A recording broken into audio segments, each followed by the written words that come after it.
TVS की गाड़ियों में ये पुल्ली और ये एक छोटा सा छर्रा, इसे लगाना ना भूलें, अन्यथा आपकी गाड़ी का क्लच फेल हो जाएगा।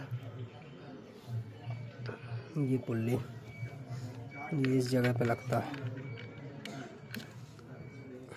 टीवीएस की सभी गाड़ियों में ये पुल्ली और छर्रा रहता है।